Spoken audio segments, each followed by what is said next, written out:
मधुबन के बाबा, मधुबन के बाबा मुरली वाले, आपका क्या कहना,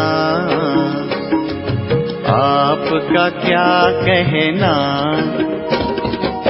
ओम शांति। आज 19 जनवरी 2023 के साकार मधुर महावाक्य हैं। आज मीठे मीठे बाप दादा बोले, मीठे बच्चे, साकार शरीर को याद करना भी भूत अभिमानी बनना है, क्योंकि शरीर 5 भूतों का है। तुम्हें तो देही अभिमानी बन एक विदेही बाप को याद करना है। बाबा ने कहा, मीठे बच्चे, साकार शरीर को याद करना भी भूत अभिमानी बनना है, क्योंकि शरीर 5 भूतों का है। तुम्हें तो देही अभिमानी बन एक विदेही बाप को याद करना है। बाबा ने प्रश्न पूछा कि सबसे सर्वोत्तम कार्य कौन सा है जो बाप ही करते हैं?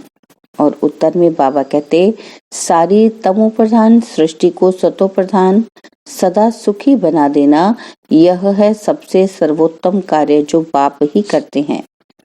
इस ऊंच कार्य के कारण उनको यादगार भी बहुत ऊंचे ऊंचे बनाए हैं। तो बाबा ने एक और प्रश्न पूछा कि किन 2 शब्दों में सारे ड्रामा का राज आ जाता है? और उत्तर में बाबा ने समझाया, पूज्य और पुजारी।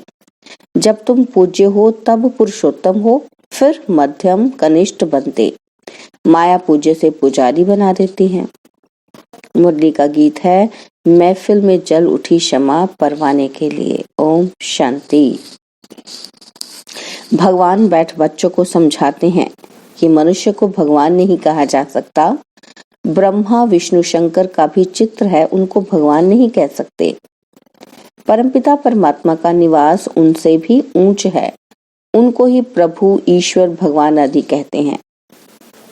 मनुष्य जब पुकारते हैं तो उनको कोई भी आकार व साकार मूर्ति दिखाई नहीं पड़ती, इसलिए किसी भी मनुष्य आकार को भगवान कह देते। सन्यासियों को भी देखते हैं तो कहते हैं भगवान, परंतु भगवान खुद समझाते हैं कि मनुष्य को भगवान नहीं कहा जा सकता। निराकार भगवान को तो बहुत याद करते हैं। जिन्होंने गुरु नहीं किया है, छोटे बच्चे हैं, उनको भी सिखाया जाता है कि परमात्मा को याद करो, परंतु किस परमात्मा को याद करो यह नहीं बताया जाता। कोई भी चित्र बुद्धि में नहीं रहता।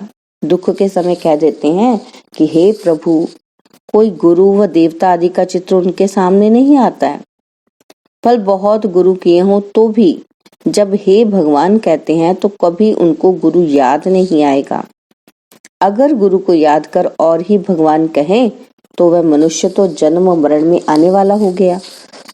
तो गोया 5 तत्वों के बने हुए शरीर को याद करते हैं, जिसको 5 भूत कहा जाता है।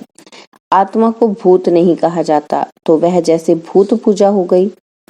बुद्धि योग शरीर तरफ चला जाएगा। अगर किसी मनुष्य को भगवान समझते तो ऐसे नहीं कि उनमें जो आत्मा है उसको याद करते हैं, नहीं, आत्मा तो दोनों में है, याद करने वाले में भी है तो जिसको याद करते हैं उनमें भी है। परमात्मा को तो सर्वव्यापी कह देते, परंतु परमात्मा को पाप आत्मा नहीं कहा जाता। वास्तव में परमात्मा नाम जब निकलता है तो बुद्धि निराकार तरफ चली जाती है। निराकार बाप को निराकार आत्मा याद करती है, उसको देही अभिमानी कहेंगे। साकार शरीर को जो याद करते हैं वह जैसे भूत अभिमानी है। भूत भूत को याद करते हैं, क्योंकि अपने को आत्मा समझने बदले 5 भूतों का शरीर समझते हैं। नाम भी शरीर पर पड़ता है, अपने को भी 5 तत्वों का भूत समझते हैं और उनको भी शरीर से याद करते हैं। देही अभिमानी तो है नहीं, अपने को निराकार आत्मा समझे तो निराकार परमात्मा को याद करें। सभी आत्माओं का संबंध पहले पहले परमात्मा से है। आत्मा दुख में परमात्मा को ही याद करती है, उनके साथ संबंध है। वह आत्माओं को सभी दुखों से छुड़ाते हैं, उनको क्षमा भी कहते हैं। कोई बत्ती आदि की तो बात नहीं, वह तो परमपिता परमात्मा है। क्षमा कहने से मनुष्य फिर ज्योति समझ लेते हैं। यह तो बाप ने खुद समझाया है कि मैं परम आत्मा हूँ, जिसका नाम शिव है। शिव को रुद्र भी कहते हैं। उस निराकार के ही अनेक नाम हैं और कोई के इतने नाम नहीं। ब्रह्मा विष्णु शंकर का एक ही नाम है। जो भी देहधारी हैं उन्हों का एक ही नाम है। एक ईश्वर को ही अनेक नाम दिए जाते हैं। उनकी महिमा अपरम अपार है। मनुष्य का एक नाम फिक्स है। अब तुम मर्जीवा बने हो तो तुम्हारे पर दूसरा नाम रखा गया है जिससे पुराना सब भूल जाए। तुम परमपिता परमात्मा के आगे जीते जी मरते हो तो यह है मर्जीवा जन्म। तो जरूर माता पिता पास जन्म लिया जाता है। ये गुए बातें बाप बैठ तुमको समझाते हैं। दुनिया तो शिव को जानती नहीं, ब्रह्मा विष्णु शंकर को जानती है। ब्रह्मा का दिन ब्रह्मा की रात भी कहते हैं। यह भी सिर्फ सुना है कि ब्रह्मा द्वारा स्थापना, परंतु कैसे यह नहीं जानते। अब क्रिएटर तो जरूर नया धर्म नई दुनिया रचेगा, तो ब्रह्मा द्वारा ब्राह्मण कुल ही रचेगा। तुम ब्राह्मण ब्रह्मा को नहीं परमपिता परमात्मा को याद करते हो, क्योंकि ब्रह्मा द्वारा तुम उनके बने हो। बाहर वाले देह अभिमानी ब्राह्मण ऐसे अपने को ब्रह्मा के बच्चे शिव के पोत्रे नहीं कहेंगे। शिव बाबा जिसकी जयंती भी मनाते हैं, परंतु उनको न जानने के कारण उनका कदर नहीं है। उनके मंदिर में जाते हैं, समझते हैं ये ब्रह्मा विष्णु शंकर व लक्ष्मी नारायण तो नहीं है, वह जरूर निराकार परमात्मा है। और सभी एक्टर्स का अपना अपना पाठ है, पुनर्जन्म लेते हैं तो भी अपना नाम धरते हैं। यह परमपिता परमात्मा एक ही है जिसका व्यक्त नाम रूप नहीं है, परंतु मूढ़मती मनुष्य समझते नहीं है। परमात्मा का यादगार है तो जरूर वह आया होगा, स्वर्ग रचा होगा, नहीं तो स्वर्ग कौन रचेगा। अब आकर यह रुद्र ज्ञान यज्ञ रचा है। इसको यज्ञ कहा जाता है क्योंकि इसमें स्वाहा होना होता है। यज्ञ तो बहुत मनुष्य रचते हैं, वह तो सब है भक्ति मार्ग के स्थूल यज्ञ, और यह परमपिता परमात्मा स्वयं आकर यज्ञ रचते हैं, बच्चों को पढ़ाते हैं। यज्ञ जब रचते हैं तो उसमें भी ब्राह्मण लोग शास्त्र कथाएं आदि सुनाते हैं। यह बाप तो नॉलेजफुल है, कहते हैं ये गीता भागवत आदि शास्त्र सभी भक्ति मार्ग के हैं। यह मटीरियल यज्ञ भी भक्ति मार्ग के ही हैं। यह है ही भक्ति मार्ग का समय। जब कलयुग का अंत आए तब भक्ति का भी अंत आए, तब ही भगवान आकर मिले, क्योंकि वही भक्ति का फल देने वाला है। उनको ज्ञान सूर्य कहा जाता है। ज्ञान चंद्रमा, ज्ञान सूर्य और फिर ज्ञान लकी सितारे। अच्छा, ज्ञान सूर्य तो है बाप, फिर माता चाहिए ज्ञान चंद्रमा। तो जिस तन में प्रवेश किया है वह हो गई ज्ञान चंद्रमा माता, और बाकी सब है बच्चे लकी सितारे। इस हिसाब से जगदम्बा भी लकी स्टार हो गई, क्योंकि बच्चे ठहरे ना, तो स्टार में कोई सबसे तीखा भी होता है। वैसे यहाँ भी नंबरवार है, वह है आकाश के सूर्य चांद और सितारे, और यह है ज्ञान की बातें। जैसे वे पानी की नदियां हैं और यह है ज्ञान की नदियां जो ज्ञान सागर से निकली हैं। अब शिव जयंती मनाते हैं, जरूर वह सारे सृष्टि का बाप आते हैं, आकर जरूर स्वर्ग रचते होंगे। बाप आते ही हैं आदि सनातन देवी देवता धर्म की स्थापना करने, जो प्राय लोप है। गवर्नमेंट भी कोई धर्म को नहीं मानती है, कहते हैं हमारा कोई धर्म नहीं। यह ठीक कहते हैं। बाप भी कहते हैं कि भारत का आदि सनातन देवी देवता धर्म प्राय लोप है। धर्म में ताकत रहती है। भारतवासी अपने दैवी धर्म में थे तो बहुत सुखी थे। वर्ल्ड ऑलमाइटी अथॉरिटी राज्य था, पुरुषोत्तम राज्य करते थे। श्री लक्ष्मी नारायण को ही पुरुषोत्तम कहा जाता है। नंबरवार ऊंच नीच तो होते हैं, सर्वोत्तम पुरुष, उत्तम पुरुष, मध्यम, कनिष्ठ पुरुष तो होते ही हैं। पहले पहले सभी से सर्वोत्तम पुरुष जो बनते हैं वही फिर मध्यम कनिष्ठ बनते हैं।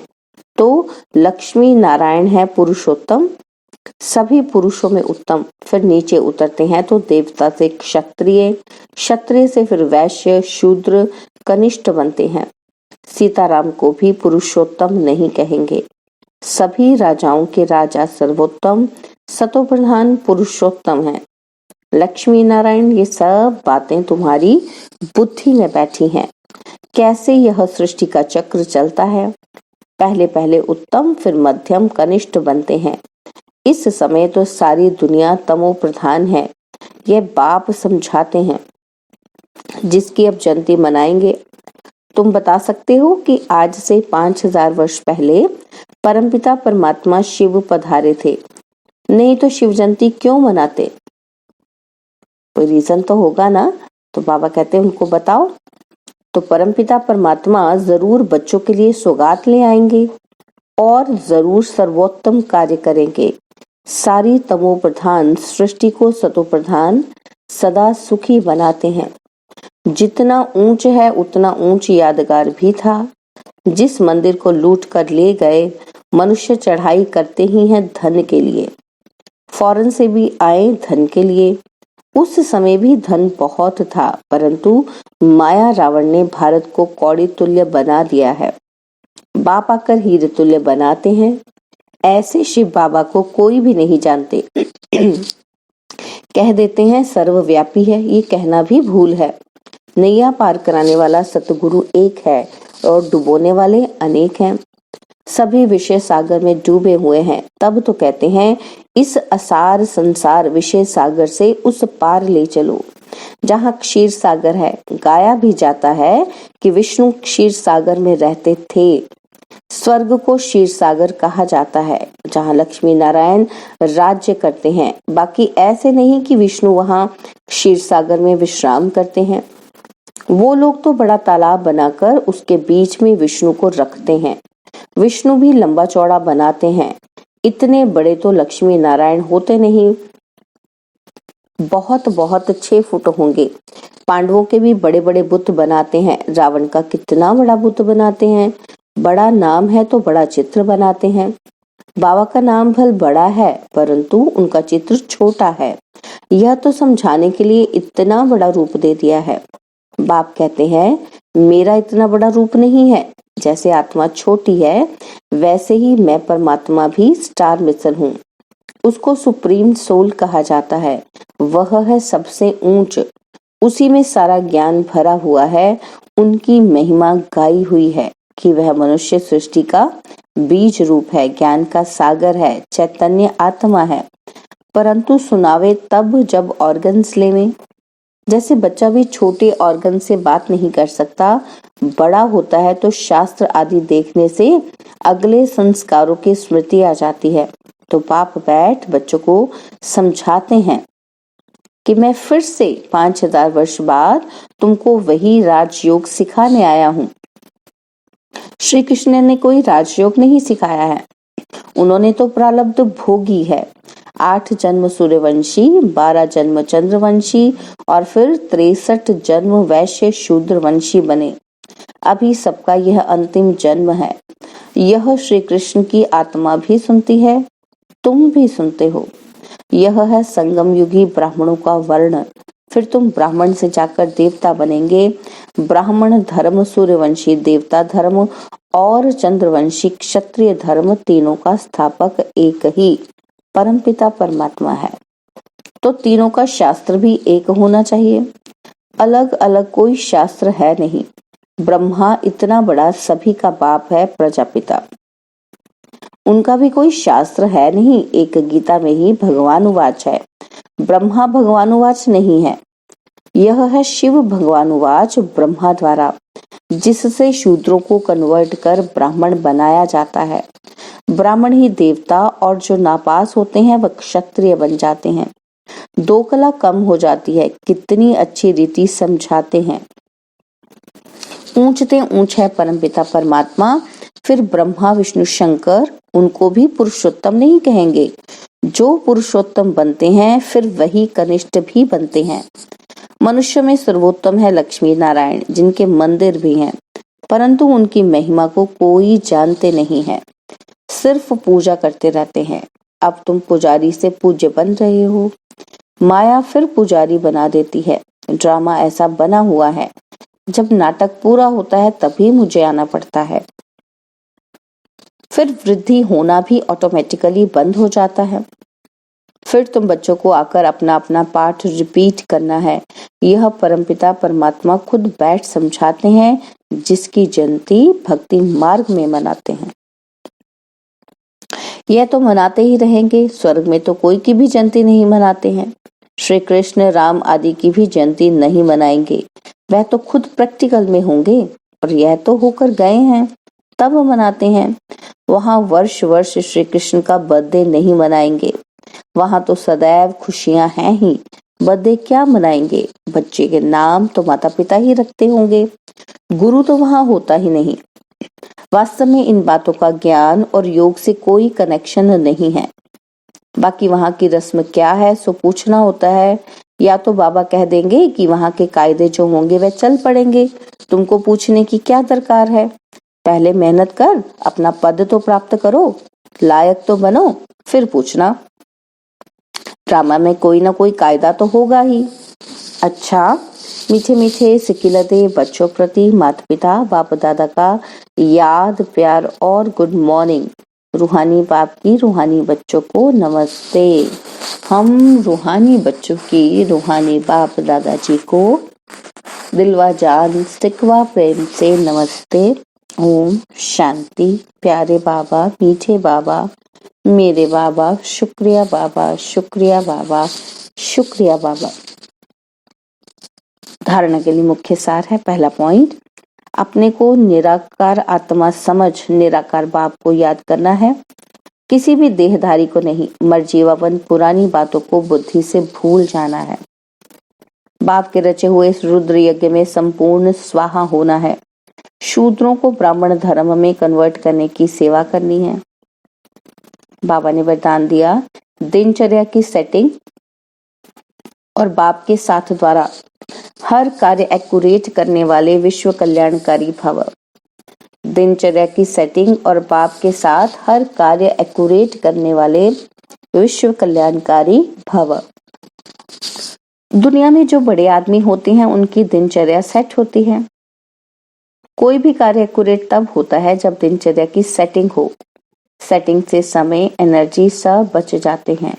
एक व्यक्ति 10 कार्य कर सकता है, तो आप विश्व कल्याणकारी जिम्मेवार आत्माएं हर कार्य में सफलता प्राप्त करने के लिए दिनचर्या को सेट करो और बाप के साथ सदा कंबाइंड होकर रहो। 1000 भुजाओं वाला बाप आपके साथ है तो एक कार्य के बजाय 1000 कार्य एक्यूरेट कर सकते हो। स्लोगन है, सर्व आत्माओं प्रति शुद्ध संकल्प करना ही वरदानी मूर्त बनना है।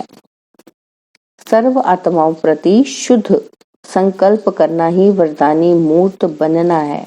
ओम शांति। और अब यह एक बहुत अच्छी वीडियो भी जरूर देखें।